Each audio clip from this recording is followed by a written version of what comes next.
बिस्मिल्लाहिर्रहमानिर्रहीम। अस्सलाम वालेकुम। कैसे हैं आप सब। आज मैं फिर लेकर आई हूँ आप लोगों के लिए बहुत ही मज़ेदार रमज़ान की एक ख़ास रेसिपी, और इस रेसिपी का नाम है पिज़्ज़ा बर्गर। और ये आप लोग रमज़ान में भी बना सकते हैं, पार्टीज़ में, ईद में, और अगर कोई मेहमान आ जाए तो तब भी आप बना सकते हो। बच्चों को लंच बॉक्स में देने के लिए तो ये बहुत ही मज़े की रेसिपी है, और अगर आप लोगों ने बच्चों को बनाकर खिला दी ना तो बच्चे इस रेसिपी के फ़ैन हो जाएंगे। तो अगर आप लोग मेरे चैनल पर नए हैं तो इट्स अ हम्बल रिक्वेस्ट, मेरे चैनल को सब्सक्राइब कर दें, वीडियो अच्छी लगे तो आगे शेयर कर दें, लाइक कर दें और एक अच्छा सा कमेंट कर दें। तो चलिए चलते हैं रेसिपी की तरफ। सबसे पहले मैंने ली है चिकन 350 ग्राम। इसमें डालूंगी मैं ज़ीरा पाउडर 1 टीस्पून, चिली फ्लेक्स आधी टीस्पून, 1 चम्मच भर के पेपरिका पाउडर या आधी चम्मच, 1 चम्मच भर के जिंजर और गार्लिक का पेस्ट, दोनों 1-1 चम्मच डाला है, ठीक है। इसके बाद डाल रही हूँ चिल्ली सॉस 2 से 3 चम्मच, नमक अपने हिसाब से डालिएगा। इन तमाम चीज़ों को बहुत अच्छे से मिक्स करना है, और जब ये मिक्स हो जाएगा तो तकरीबन 15 से 20 मिनट के लिए मैंने इसको मैरिनेट करके छोड़ दिया था, ठीक है। इसके बाद अलग से फ्राई पैन में 3 चम्मच मैंने डाला है तेल, और इसके बाद डाल रही हूँ मैं चिकन का जो मिक्सचर मैरिनेट करके रखा था वो, और मैं इसको कुक करूँगी बहुत ही धीमी आंच पर, हल्की आंच पर, मीडियम आंच पे भी नहीं करूँगी ना फुल आंच पे, बहुत ही धीमी आंच पे, क्योंकि हमने चिकन फुल कुक करनी है, ठीक है। और जो है चिकन में पानी वगैरह मैंने कुछ भी नहीं डाला, क्योंकि चिकन जो है वो अपने पानी में ही गलेगी।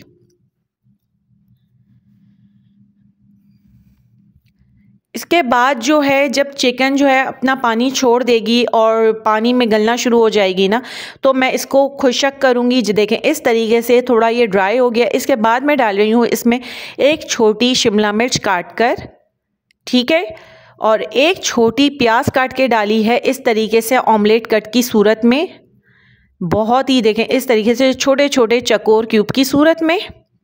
और जो है इन दोनों चीज़ों को, मतलब इन दोनों सब्जियों को मैं चिकन के साथ मिक्स करके पका रही हूँ। और जो है सब्जियों को मैं फुल कुक नहीं करूँगी। चिकन हमारी फुल तरीके से गल चुकी है, लेकिन सब्जियों को हाफ डन करना है।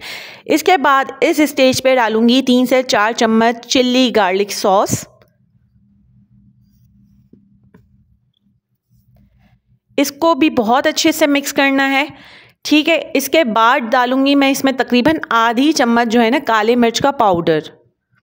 ये ना मैं थोड़े से स्पाइसी बर्गर्स बना रही हूँ। आप चाहें तो काले मिर्च का रेशो या पेपरिका पाउडर या चिली फ्लेक्स का रेशो कम कर दें, ठीक है। इसको बहुत अच्छे से मिक्स किया। इसके बाद मैंने फ्लेम को टर्न ऑफ कर दिया, उसको ठंडा करने के लिए रख दिया। दूसरे स्टेप की तरफ चलते हैं। इसके लिए जो नॉर्मल साइज़ के जो बर्गर्स बाहर से मिलते हैं बन, वो ले लिए हैं मैंने, ठीक है। और इस पे जो है ये जो मिक्सचर जो ठंडा करने के लिए रखा था चिकन का, ये जब ये ठंडा हो गया तो वो इस पे मैं डाल रही हूँ, और बहुत अच्छे से फैलाना है। जितना मिक्सचर मैंने बनाया है ना, इसमें तकरीबन आपके सिंगल जो पीस अगर हम काउंट करें तकरीबन 6 से 7 आप लोगों के ईजीली बन जाएंगे, ठीक है। इसके बाद मैं डाल रही हूँ मोज़रेला चीज़। मेरे पास फ़िलहाल जो है खाली मोज़रेला चीज़ ही है। आप चाहें तो जो है चेडर और मोज़रेला चीज़ दोनों को मिक्स करके डाल सकते हैं, ठीक है।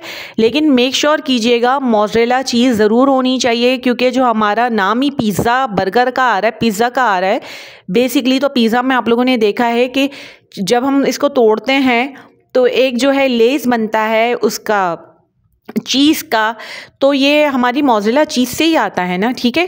तो इसलिए मैंने ज़रूर जो है बोला है आप लोगों को, और मैं खुद भी मोज़रेला चीज़ का इस्तेमाल ज़रूर करती हूँ जब पिज़्ज़ा वगैरह मैं बनाऊँ या पिज़्ज़ा बर्गर वगैरह, ठीक है। इसके बाद जो है मैं डाल रही हूँ इसमें रेडीमेड सॉस है, ये हमारी फजीदा सॉस आप लोगों को मार्केट से ईज़िली मिल जाएगी, वो डालिए, ठीक है।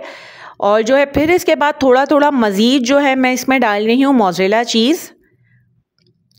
इसके बाद गार्निशिंग के लिए जूलियन कट कटी हुई जो है मैंने टमाटर और शिमला मिर्च डाल रही हूँ। इसके बाद मैं इसको बेक करूँगी, और बेक जो है मैं एयर फ्रायर में कर रही हूँ, ठीक है। आप चाहें तो पतीले में कर लें, ओवन में कर लें, कैसे भी कर लें। और चाहें तो इसमें मज़ीद ऊपर से और टॉपिंग्स के लिए सब्जियाँ डाल दें और ऑलिव्स डाल दें, ठीक है। और ये बेक होकर हमारे बर्गर्स रेडी हैं। और जितने हरे भरे किस्म के बर्गर आप लोगों को ये देखने में लग रहे हैं ना, यकीन जाने इससे भी ज़्यादा जो है ना ये खाने में टेस्टी, यमी और लाजवाब बनते हैं। और अगर कभी आप लोगों को कुछ समझ ना आए कि घर में क्या बनाना है, तो ये रेसिपी बेहतरीन है, क्योंकि ये बहुत ही झटपट बन जाती है, तकरीबन 4-5 मिनटों में बन के रेडी हो जाती है। और दूसरा ये कि हर घर में परेशानी होती है कि बच्चे मना करते हैं, बच्चों को ये नहीं खाना, वो नहीं खाना, लेकिन बच्चे इस रेसिपी के दीवाने हो जाएंगे अगर आप लोगों ने उनको ये बना के खिला दी, और वो आए दिन फरमाइश करेंगे कि भाई ये बनाए।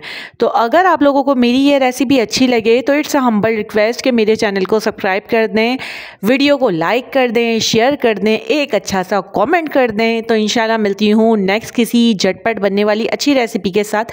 अल्लाह हाफ़िज़, फ़ी अमानिल्लाह।